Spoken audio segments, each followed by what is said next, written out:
Então vamos lá, pessoal, sejam todos bem-vindos. Hoje nós temos uma convidada, uma pessoa muito importante, né, Trícia? É a Trícia Chaves, ela é fisioterapeuta, seja bem-vinda. A Trícia, Obrigada. a Trícia ela é formada em fisioterapia em 2016 pela UNP, né?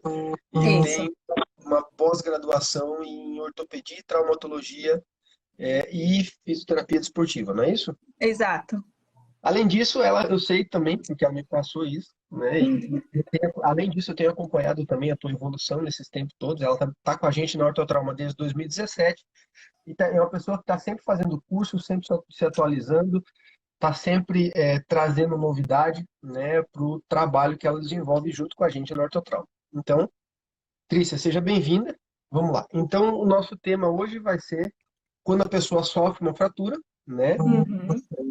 E nós vamos conversar um pouquinho quando se inicia a reabilitação, né? Por que essa reabilitação deve ser feita e como ela deve ser feita. Todo mundo deve, que está assistindo, deve já ter pensado como é que acontece uma fratura, o que que acontece numa fratura, né? Como é que o corpo responde a uma fratura. Bom, primeira coisa a gente tem que lembrar é que uma fratura, quando ela acontece, ela precisa, a pessoa precisa sofrer um acidente de alguma forma. Às vezes um acidente mais leve, algumas vezes um acidente mais grave, mas sempre tem um trauma associado. Esse trauma, ele pode ser, como eu falei, maior ou menor, com mais energia ou com menos energia, né? Mas quando esse trauma acontece, ele vai levar a uma lesão no osso, né? E uma coisa que geralmente não é levada em consideração, mas tem tanta importância quanto, às vezes até mais, ele leva a Uhum. uma lesão em todos os tecidos que estão ao redor dos ossos, né? Então Isso. tem o periósteo, que é a membrana, você tem a própria musculatura que está muito próxima do osso, tendões, nervos, vasos, etc., que podem ser e geralmente, em algum grau, são lesados juntos, da fratura, né? Então, já temos nosso primeiro ponto. A fratura não é só a fratura que acontece no trauma, né? Você tem geralmente uma lesão de partes moles, né? Isso. É, bom, e aí, o que que acontece quando a gente tem essa lesão toda, né? A pessoa ou estava jogando a bola, quebrou uma perna, ou bateu de moto, o caminhão passou em cima da perna. Você vai ter uma série de alterações, né? Então, você pode ter. É, acontece, por exemplo, acontece um processo de inflamação local. Sempre que você tem um tecido lesado, aquele tecido ele vai soltar uma certa química naquela região que vai Uhum. provocar um processo inflamatório. Dentro desse processo inflamatório, você tem várias alterações, mas uma delas bastante importante é a perturbação da circulação. Por exemplo, você vai ter um aumento de sangramento ou temporariamente uma diminuição de sangramento naquela região que vai causar mais inflamação, vai causar dor e causa uma coisa chamada imobilização reflexa, que daí já entra no nosso tema, né? Isso. É a síndrome da patinha, eu gosto de chamar. O cachorro, quando se machuca, ele fica com a patinha quieta, né? Exatamente. Ele não vai mexer, ele vai fazer o que a gente chama de Não. imobilização reflexa. Isso. E acontece isso com a gente também. Geralmente, quando, por exemplo, você dá uma martelada no dedo, você já recolhe o dedo e não quer mexer o dedo, né? Exato. Acaba Forma de criando, proteção. a nível científico, a gente chama isso de disfunção, né, temporária, imobilização reflexa e disfunção de articulações e músculos, etc.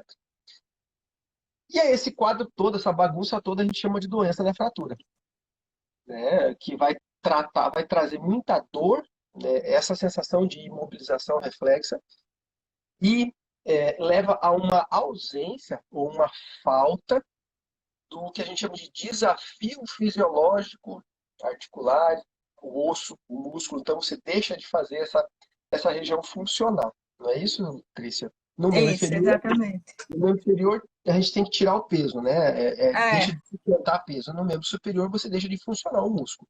isso.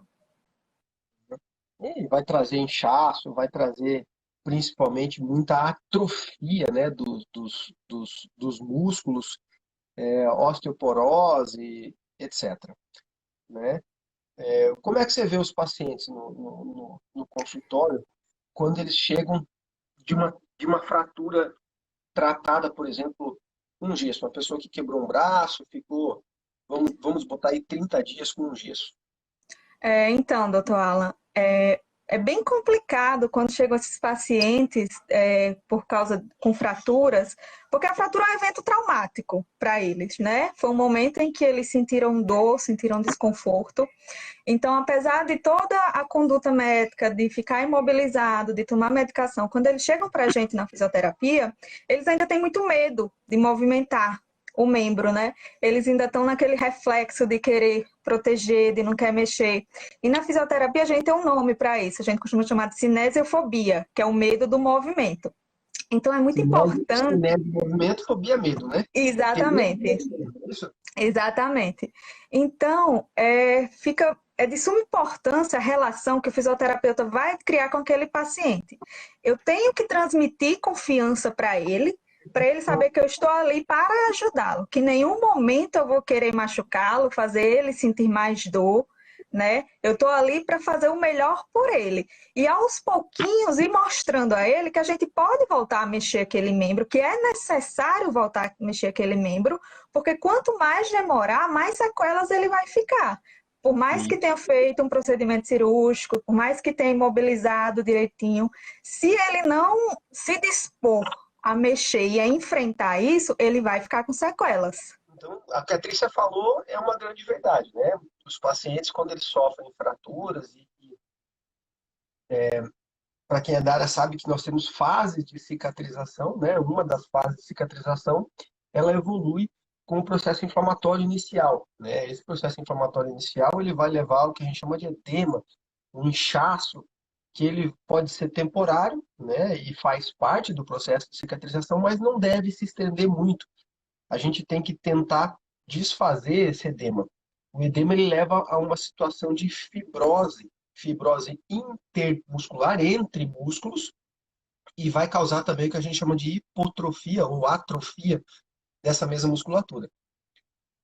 A fibrose, para a gente dar um nome popular para isso, é como se fosse uma cola que vai segurar. O músculo geralmente ele desliza. Se você tem uma cola segurando esse músculo, ele fica travado, ele fica duro, que leva a esses processos de fibrose, de endurecimento e aderência, né?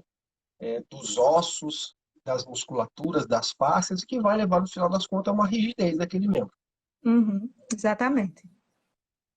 E aí eu venho e já te dou uma pergunta, né? Que é um dos nossos objetivos da conversa de hoje, né? Por que que nós devemos reabilitar pacientes com fraturas? Então, a fisioterapia, ela vai entrar como um suporte, um apoio para que a recuperação desse paciente seja eficaz e que ele possa voltar às suas atividades diárias o quanto antes, porque ninguém gosta de estar em casa sendo improdutivo, não é isso? Então a gente entra justamente para evitar que essas coisas aconteçam, o aparecimento de fibrose, edema, a hipotrofia muscular, a falta de lubrificação nas articulações, né? Infelizmente, tem muitos pacientes que demoram a procurar a fisioterapia depois do processo cirúrgico, seja por N motivos, medo ou, enfim, não tem como. E quanto mais ele demora, mais difícil vai ser o nosso tratamento. Vai ser mais demorado e vai ser mais doloroso para ele. Então, a fisioterapia entra aí. Ela é necessária para ajudar esse paciente a ter uma evolução melhor e que no futuro ele não fique com sequelas. Como, por exemplo, eu já peguei pacientes com queixa de dor lombar, mas que durante a avaliação dele, conversando, eu descobri que ele já havia fraturado o pé esquerdo. Tinha feito algumas sessões de fisioterapia, não completou, ele confessou que não fez direito, mas voltou a caminhar, voltou à vida normal. E um tempo depois começou a sentir dor na lombar. E durante a avaliação eu percebi que ele estava sobrecarregando o lado oposto da fratura dele, o pé direito. Por isso que ele estava com essa dor na lombar. Ou seja, se ele tivesse feito a fisioterapia direitinho, feito todo o acompanhamento, todo o tratamento, possivelmente isso não estaria acontecendo um tempo depois. Entendi. Bacana. Você falou numa coisa muito importante, que é a questão do movimento, né? A gente está se repetindo e repetindo, e a gente está sempre falando dessa palavra movimento. Isso. Eu me lembro que quando eu fiz a minha residência e durante o aprendizado médico e depois na especialização, a gente tem sempre uma grande meta, um grande objetivo quando se trata fraturas. Quando você opera uma fratura ou quando você trata com gesso, mas geralmente quando você opera, é você conseguir dar o movimento para esse paciente o quanto antes, né? Então a gente fala que a vida é movimento e movimento é vida. Então, quanto antes você consegue mobilizar esse paciente, melhor. A mobilização da musculatura, da articulação, vai trazer benefícios como o retorno da vascularização. Quando você tem uma fratura bem vascularizada, quer dizer que você potencializa a chegada de células que vão cicatrizar aquele osso, fazer o osso novo. São células que vão limpar aquele local vou dizer assim, da sujeira química que a fratura deixa, né? Então isso precisa ser limpado para tirar a inflamação, para tirar a dor, etc. Uma coisa que é importante também é lembrar que a articulação, quando ela mexe, por exemplo, você quebra a canela. Só que se você Uhum. ficar com o joelho muito duro por muito tempo, a produção do líquido da articulação, que o pessoal gosta de chamar de baba da articulação, ele deixa de ser produzido, né? Então, quanto mais movimento você dá a uma articulação, mais líquido é produzido. Isso vale para o joelho, para o tornozelo, para os dedos, para o ombro, para o cotovelo, né?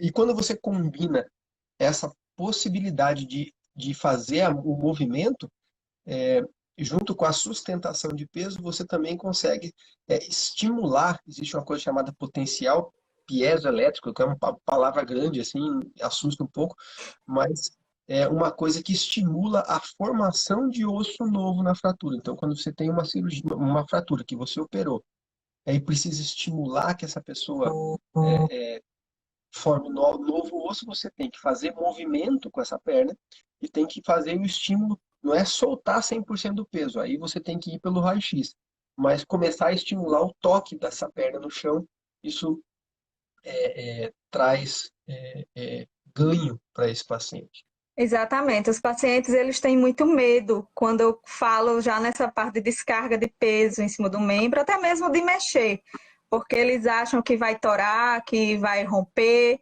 que vai perder o serviço que o cirurgião fez, e eu todo Contato momento, rápido, aquelas é, parafusos, né?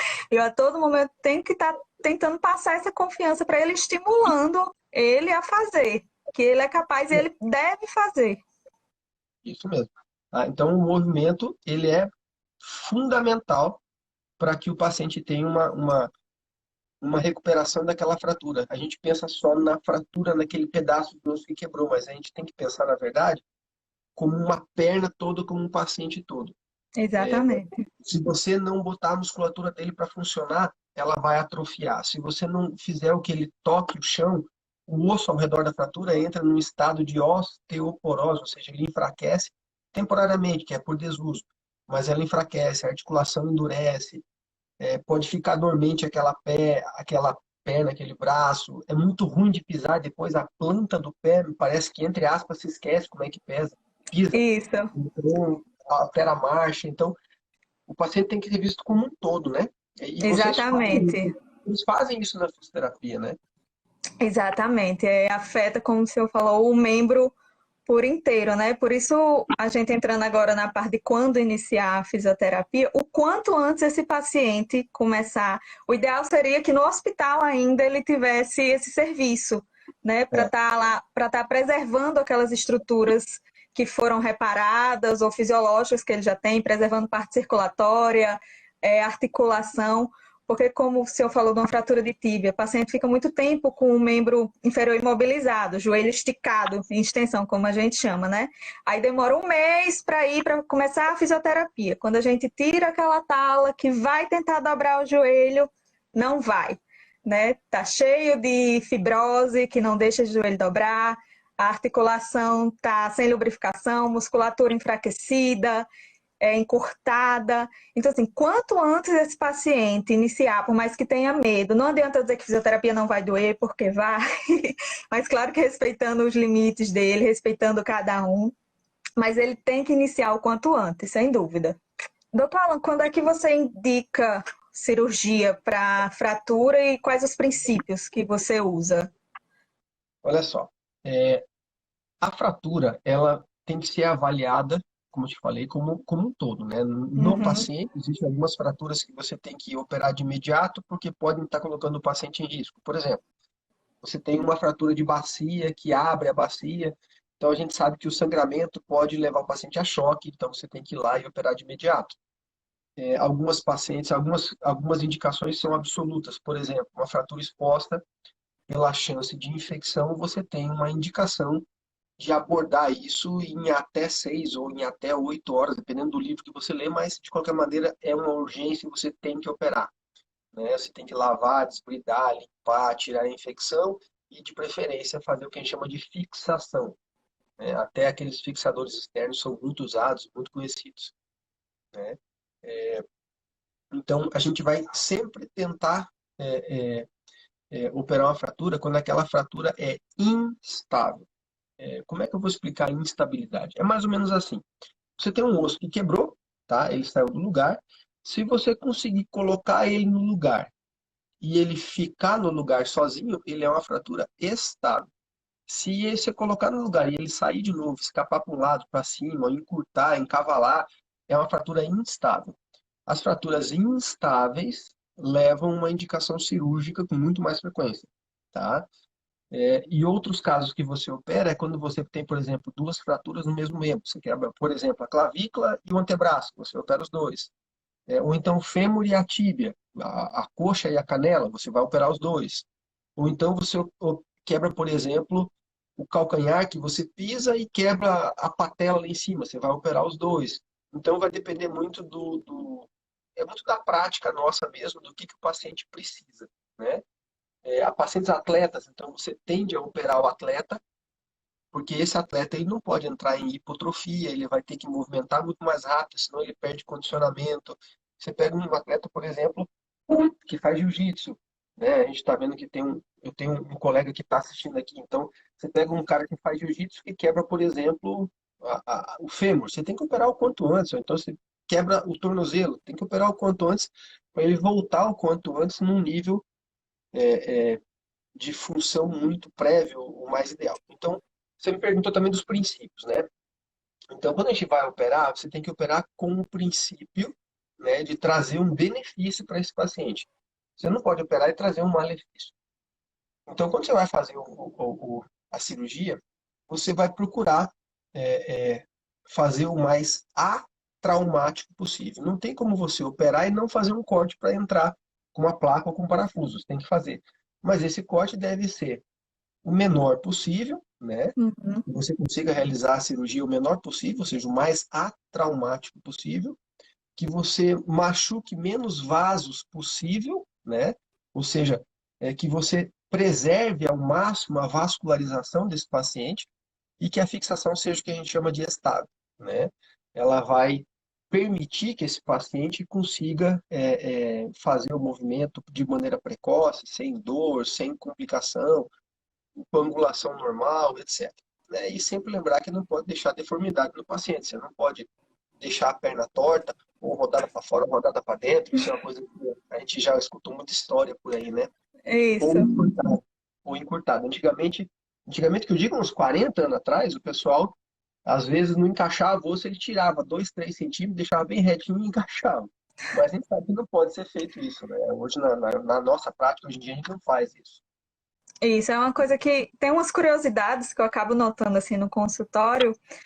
Por exemplo, criança tem uma evolução mais rápido no tratamento de calcificação óssea, o que acaba Tá. acelerando um pouco, né, o tratamento, diferente de idosos, que é um pouco mais demorado, né, um pouquinho mais sofrido.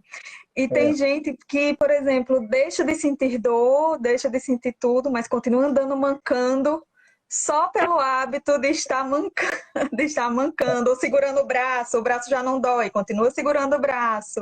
É, São isso, coisas que a isso gente acaba notando no dia a dia. é importante. Você falou isso, é cinesiofobia no começo, né? Então, às vezes, o paciente você tem que trabalhar também o psicológico dele. Às vezes tem um paciente que ele já está com o osso cicatrizado, a musculatura está fortalecida, mas ele acaba não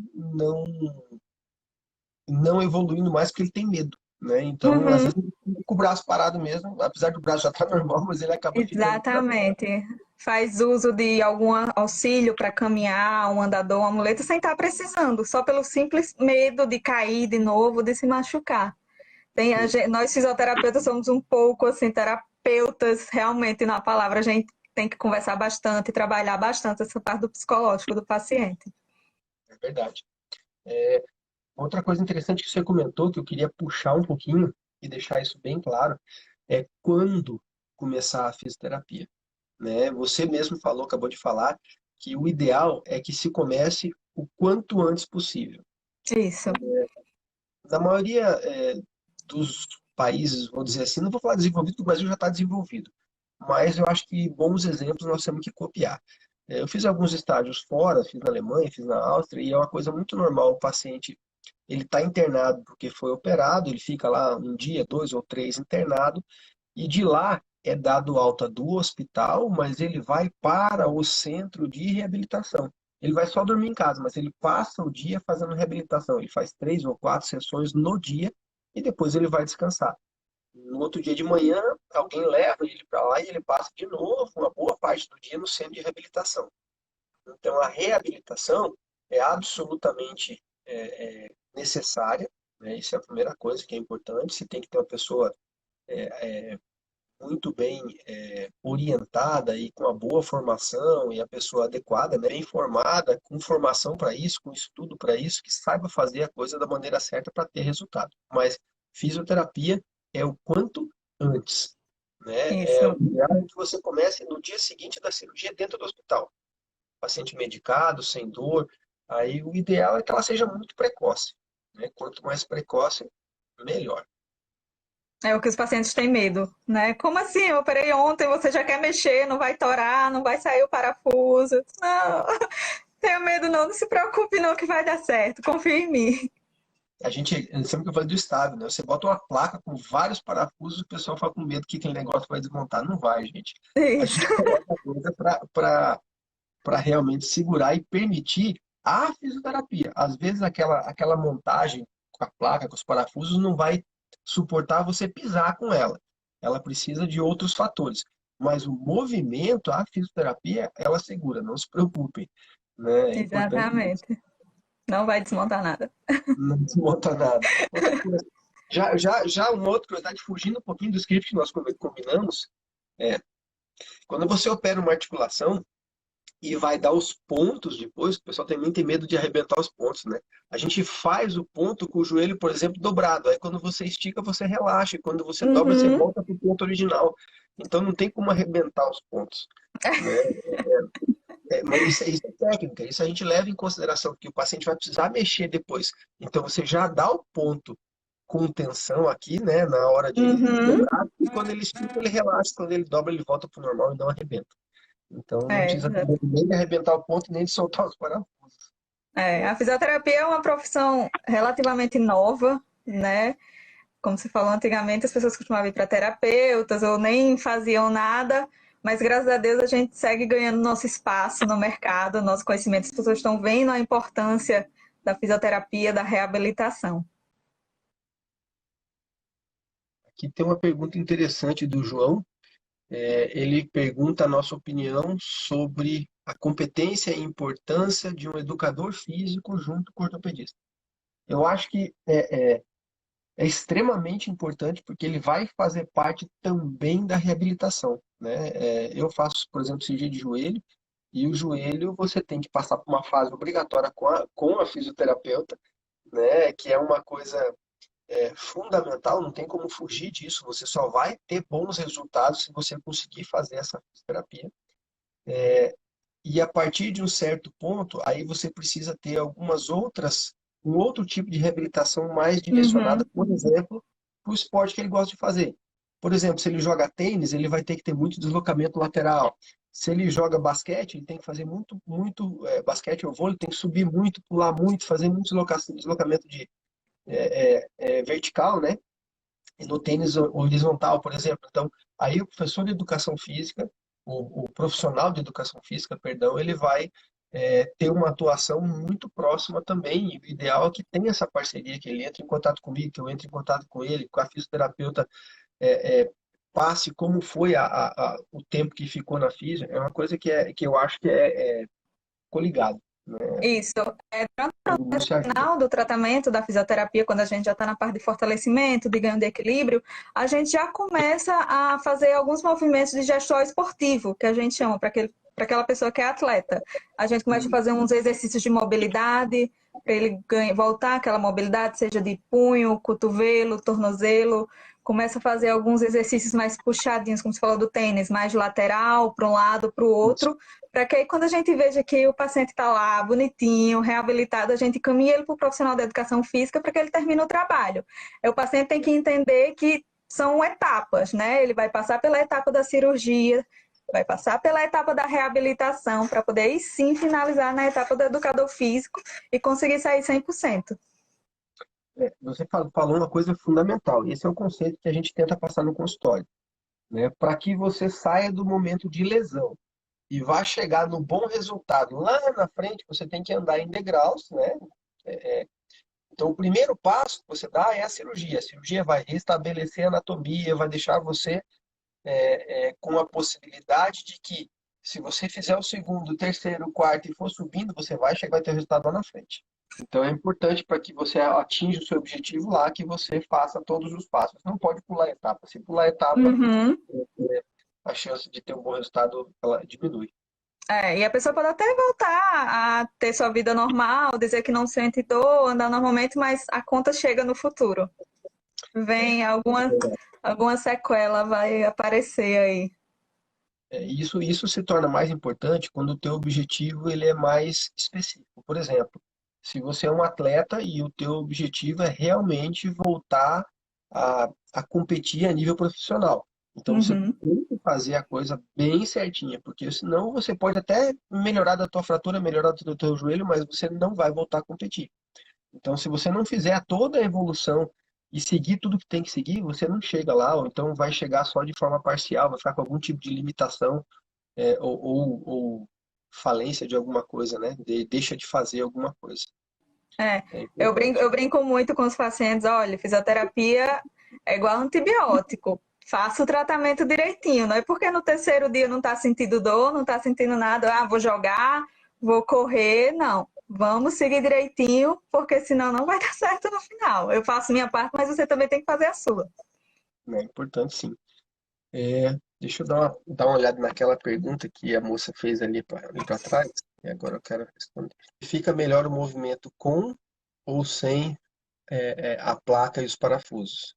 E o movimento ele pode ficar bom com e sem a placa, né? O ideal é que você faça uma boa cirurgia para que a placa não venha interromper ou limitar o movimento, né? Não deve acontecer. Uma outra pergunta aqui da Valesca, ela pergunta a respeito de uma placa que ela tem na clavícula esquerda, se deve deixar ou se deve remover. Essa é uma pergunta interessante, né? Se a gente deve remover as placas ou não.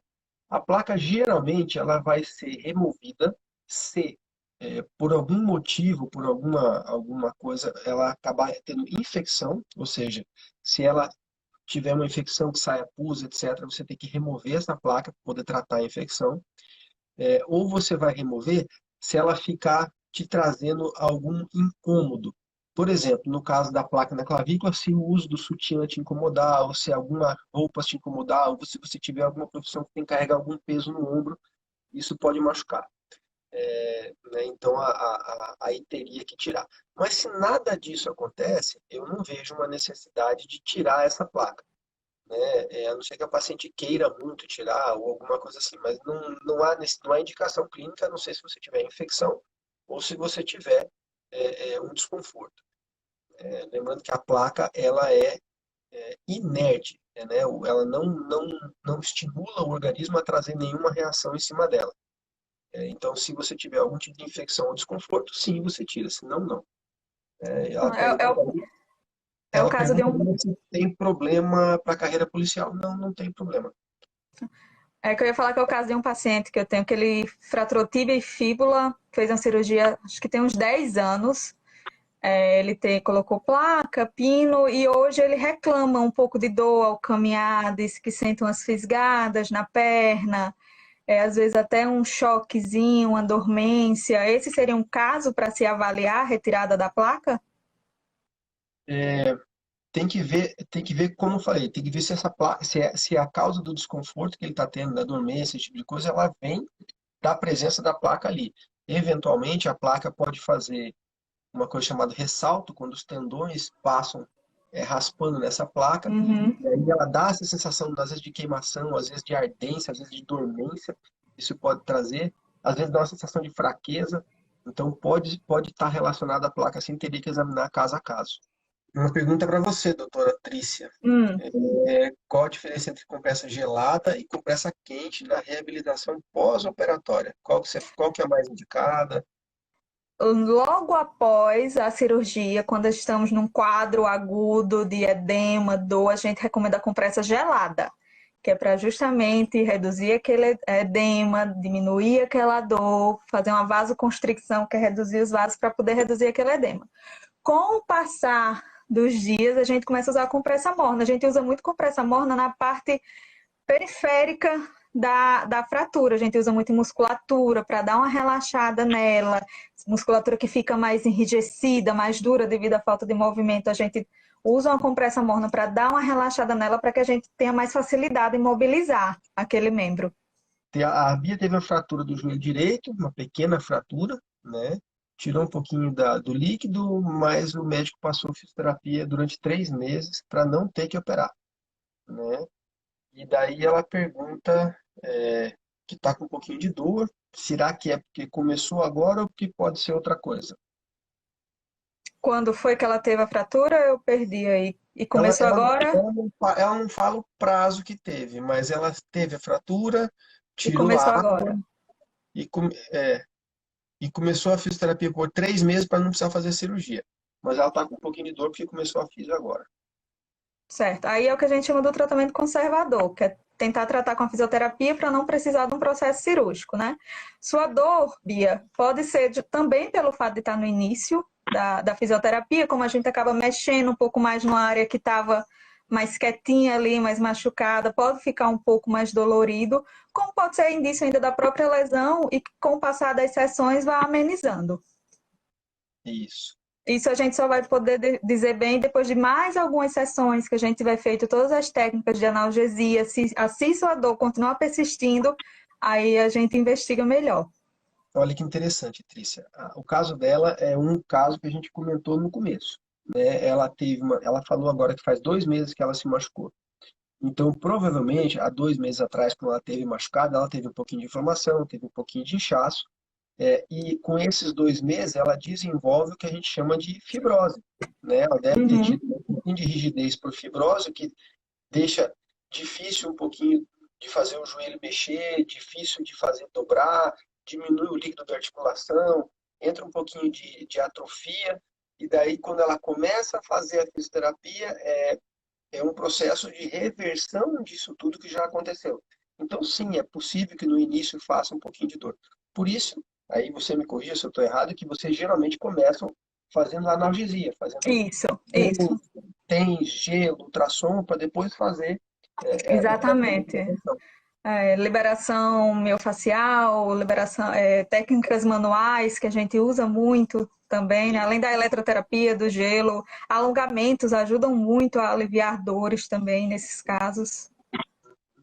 tá, Joia? Agora tem que ver o seguinte, muitas vezes você tem uma fratura, e a fratura realmente a gente pode tratar de maneira cirúrgica ou conservadora, quando você não opera. E a conservadora, uma coisa que é necessário é a imobilização, para que os fragmentos que estão no local sofram todo o processo de cicatrização com ele paradinho. Então, a tendência é que Uhum. você tenha realmente um pouquinho mais de restrição e tenha que trabalhar um pouquinho mais na fisioterapia. Mas acaba sendo uma coisa benéfica. Você troca um pouquinho de dor, um pouquinho de restrição que você trabalha na fisioterapia, mas muitas vezes você consegue não precisar de uma cirurgia, que tem um risco de cirurgia, tem um risco de infecção, um risco anestésico. Então você deixa de correr risco e trabalha um pouquinho mais na fisioterapia, o que é muito válido, né? Só ter um pouquinho de paciência também, não adianta querer apressar, achar, querer fazer fisioterapia 2 vezes ao dia, quero forçar todo dia. A gente tem que dar descanso para o nosso corpo. O nosso corpo precisa de repouso. É ideal ir para fisioterapia todos os dias? É, mas nem todos os dias a gente vai trabalhar a mesma coisa. Então, só para lembrar aqui, o ideal mesmo que a gente consiga fazer a fisioterapia é que você tenha uma fisioterapia que começa de maneira na fratura, né, na fratura. E principalmente quando você opera. O mais Uhum, precoce possível, de preferência no dia seguinte à cirurgia ou em 24, 48 horas da cirurgia.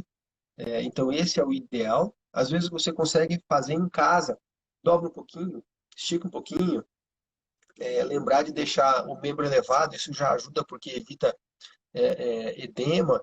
Às vezes são algumas medidas, né, que você faz que são consideradas medidas fisioterápicas e medidas já de início de reabilitação, né?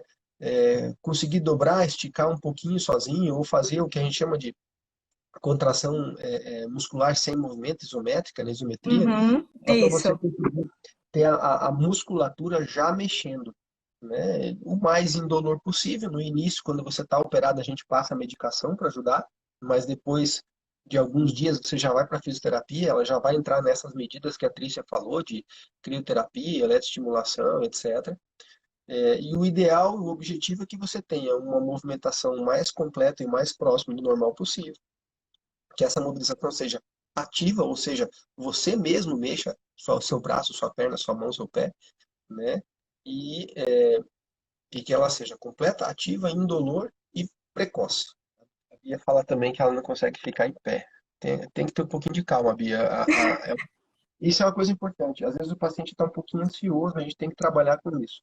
isso. É importante lembrar que a fisioterapia não é uma coisa mágica, é um trabalho que tem que ser feito. Você vai fazer uma sessão, vai ganhar um pouquinho, na segunda você abaixa a dor, na terceira você começa a mexer, e Isso. é um ganho dia a dia, né? Então tem que É. ter um pouquinho de paciência e tem que ser avisado antes da fisioterapia, isso para você ter paciência durante a fisioterapia. É o que eu sempre digo no começo. Tem paciente que faz 2, 3 sessões e faz, mas está do mesmo jeito, não está esticando, gente. Calma, vamos com calma. Não adianta ter pressa, não é milagre, né? À medida que a gente for fazendo as sessões, você vai ver que vai começar a progredir. Eu tenho um paciente que ele fez uma fratura de tíbia, né? É uma fratura bastante simples, mas eu coloquei um gesso e o gesso da fratura de tíbia, a tíbia é a canela. Ele quebrou bem no Hum. meio. Uma fratura bem no terço médio. Então a gente tem que botar um gesso que vai da pontinha do dedo do pé, fica só as unhas de fora quase. Pega o pé, sobe lá em cima e vai até a metade da coxa. Então é um gesso bastante grande que fica imobilizado e por ser a canela, é um osso que leva um pouquinho mais de tempo para cicatrizar. Então ele ficou, se eu não me engano, foram 6 ou 8 semanas com o gesso todo e depois a gente abaixou, ele fica com o gesso menor e começa a mexer a coxa. Mas como ele fica imobilizado, ele sofre uma atrofia danada, né? E ele levou 3 meses nesse negócio de vai gesso, diminui gesso, tira gesso. E aí, quando começou a fazer a fisioterapia, ele estava com uma perna bem fininha. E ele era um sujeito É, que adorava fazer atividade física, mas ele não era um atleta, mas ele tinha uma certa coxa forte, etc. Aí ele tinha uma diferença muito grande, ele levou quase 6 meses para poder é, é, retonificar todo, refortalecer, o trofismo ficar simétrico, né, semelhante. acontece muito isso. Homens principalmente, reclamam bastante disso. Eu tô com a coxa mais fina do que a outra, minha panturrilha tá mais fina do que a outra. Será que isso vai voltar? Será que vai voltar? Volta. Só tem um pouquinho de paciência. O pessoal está falando muito em platina, né? A platina é um nome muito popular para as placas que são utilizadas. O material que é utilizado hoje em dia nesse tipo de cirurgia, a gente cai muito ou no aço cirúrgico, né, que é um aço específico e polido para se usar em cirurgias, eles não trazem reação com o corpo humano, ou o titânio, né, o titânio cirúrgico também, que ele é bastante leve, muito resistente, também ele também é um material inerte, inócuo. Você falou aí do material utilizado nas cirurgias. que é uma coisa importante para nós fisioterapeutas, não digo só por mim, por todos, conhecerem. A gente tem que conhecer os tipos de fratura e quais materiais são utilizados numa cirurgia.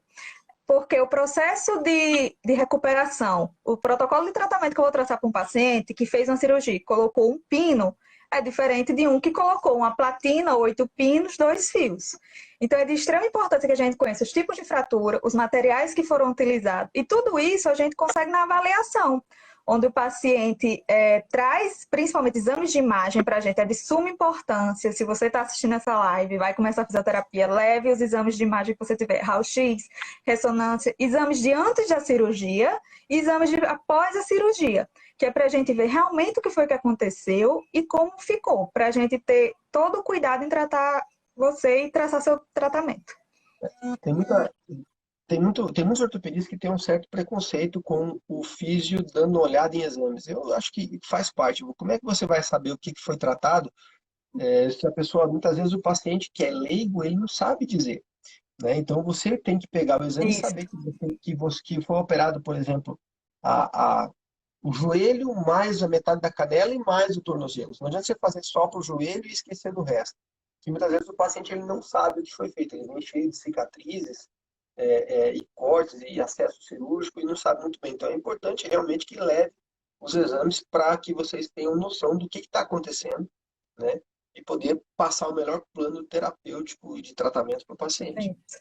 Aí onde entra a importância também dessa comunicação fisioterapeuta com o médico do paciente, onde a gente possa trocar informações sobre esse paciente, se eu tiver alguma dúvida sobre a lesão dele, eu possa ser esclarecida, que eu possa passar para o médico como está a evolução dele, se a gente muda alguma coisa. Enfim, eu acho de suma importância esse contato de profissionais, esse contato multiprofissional, fisioterapeuta, ortopedista. Uma pergunta que o pessoal sempre pergunta, mas doutor Alan, quantas sessões eu devo fazer? Devo fazer 10 sessões, 20 sessões, 30 sessões? Como é que a gente explica isso, Trícia? A gente está muito vinculado a isso, a quantidade de sessões, por causa dos planos de saúde, que eles liberam em quantidades, 10 sessões, 20 sessões, 30 sessões. Só que o que eu sempre falo para os meus pacientes, eles chegam, ó, o médico passou 10 sessões, será que com 10 sessões eu fico bom? Eu digo, ó, não sei. Pode ser que você fique bom com menos, pode ser que você precise de mais. Tudo vai depender de como o seu corpo vai responder ao tratamento. Porque cada caso é um caso, não adianta você dizer, ah, meu vizinho teve a mesma coisa que eu, fez a mesma cirurgia, e com um mês ele estava andando. E eu estou com um mês e não estou andando ainda. Mas vamos com calma. Seu vizinho praticava algum esporte, seu vizinho fez algum outro tratamento, foi realmente a mesma cirurgia que ele fez. Então, assim, não tem como a gente determinar 10, 20, 30 sessões. A gente tem uma média, que é o que a gente costuma ver no consultório, que acontece mais ou menos, mas é muito variável, vai de indivíduo para indivíduo. Temos uma pergunta aqui, ó, da doutora Ívila. Se no período de pandemia houve um prejuízo na reabilitação dos pacientes que ficaram com medo de ir Infelizmente. na clínica. Primeiro porque no início da pandemia, logo quando surgiu esse boom de fechar tudo, a gente teve que encerrar nossas atividades durante 2 semanas, com dor no coração, porque eu sabia que tinham pacientes que precisavam, mas para minha proteção, principalmente para a proteção deles, né, a gente teve que dar essa parada, mas retornamos. Mas mesmo assim, logo no início, a gente percebendo um movimento fraco, o paciente ainda com medo mesmo a gente tendo todos os cuidados de limpeza, de isolamento, de distanciamento, né? Mas graças a Deus, aqueles que eu tinha, assim, que eram mais graves, que precisavam mesmo de fisioterapia, não ficaram parados em casa, porque eu costumo sempre passar atividades para os meus pacientes fazerem em casa, para eles não esperarem só as sessões de fisioterapia, fazerem durante o final de semana, ou um dia que não puderem ir. Então, eles acabaram fazendo isso durante esse tempo, seja exercícios leves, alongamentos. Mas, graças a Deus, esses que eram mais graves, assim que a gente retornou os atendimentos, que a gente informou, eles voltaram e a gente pôde dar continuidade. Isso a gente aconteceu mesmo porque a gente não tem controle disso, né? Houve um decreto governamental que a gente teve que parar, não era urgência lá na clínica, e quando pôde voltar, já voltamos, entramos em contato com os pacientes e retornaram ao atendimento. Uma outra pergunta é, a fisioterapia deve ser feita todo dia, uma vez, duas, três, quatro por semana, quantas vezes? Como é que é o ideal? O ideal é que o paciente vá todos os dias para a fisioterapia, como eu tinha falado posteriormente. Isso não quer dizer que todos os dias eu vou estar lá forçando, fazendo fortalecimento, trabalho, não.